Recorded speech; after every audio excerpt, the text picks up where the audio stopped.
Today, I want to talk about how the concept of Egypt in the Hebrew scriptures and what it means for humanity in general, and the concept of being freed from Egypt into the promised land or traveling from Egypt to the promised land.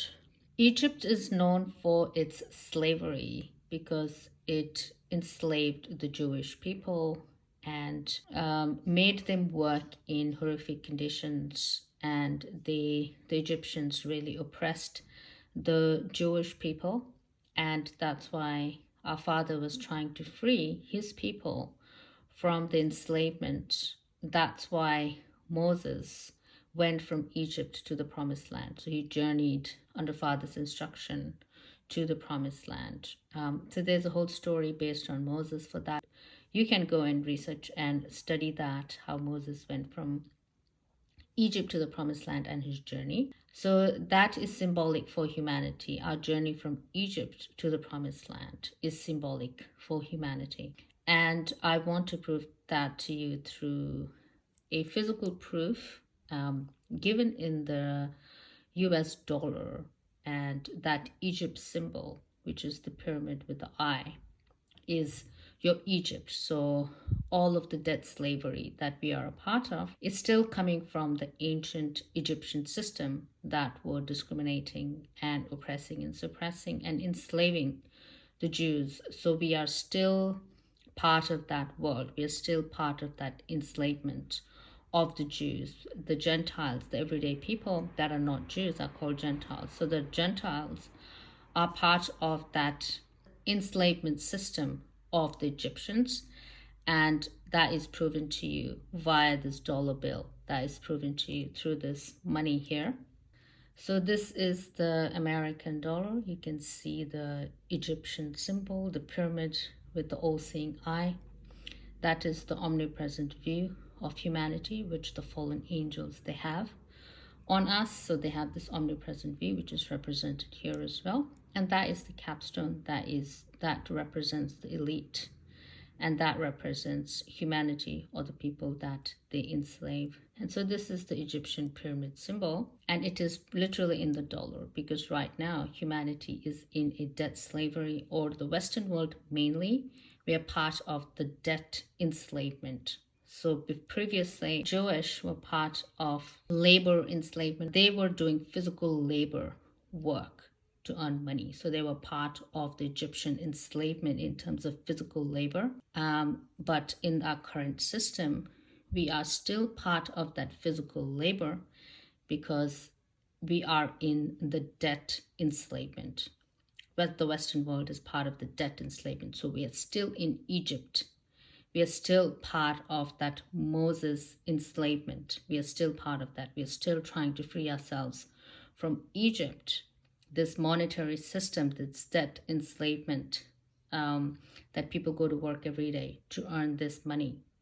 As a part of the Egyptian debt slavery system, we are still part of that. So we are still trying to free ourselves from Egypt to the promised land. And during the rapture, your freedom from Egypt to the promised land comes through your redemption plan. And the rapture is basically going from Egypt, which is this world, it's still Egypt, and it's depicted here within the money, which is this world, Egypt, will rapture and go to the promised land, which is heaven itself.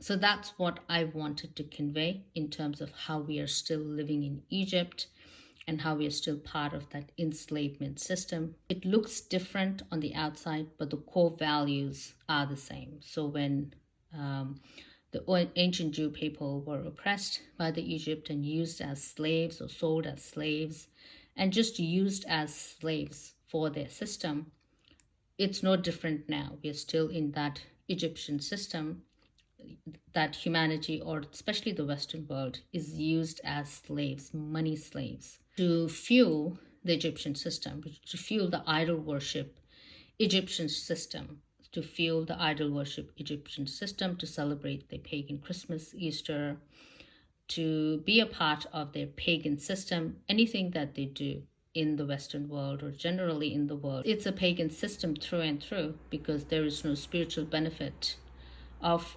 humanity partaking in a very worldly, superficial system. There's no spiritual benefit for us because there is no profit for humanity. There's no profit for the person going to work.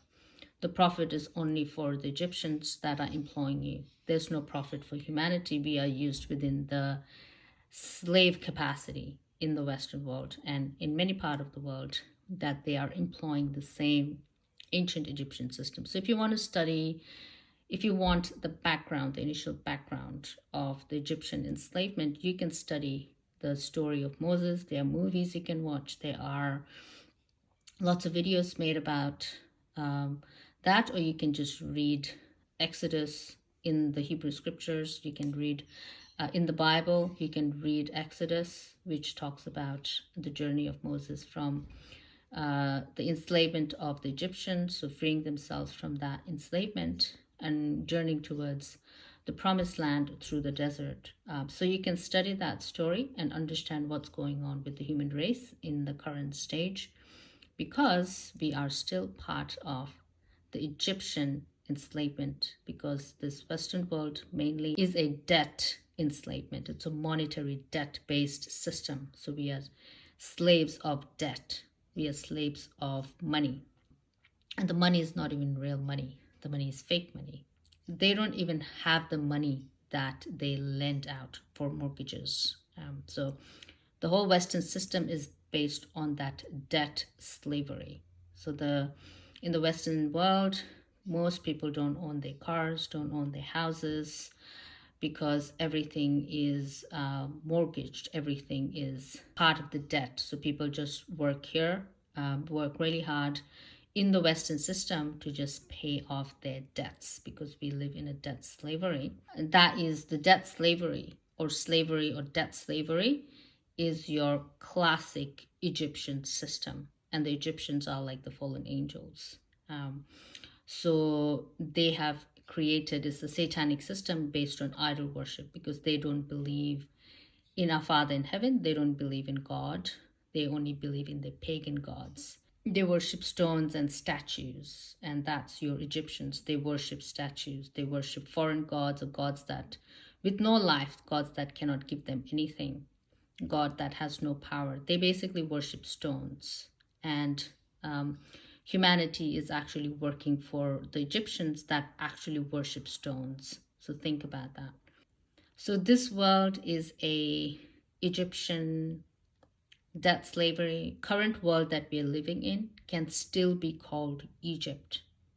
So you have to free yourself from Egypt, which is this world, and rapture into heaven, the promised land. And that's your end times redemption plan that you have to go through. That's your end times plan for humanity, that we have to actually go from Egypt, this world of slavery, into the promised land, to heaven itself.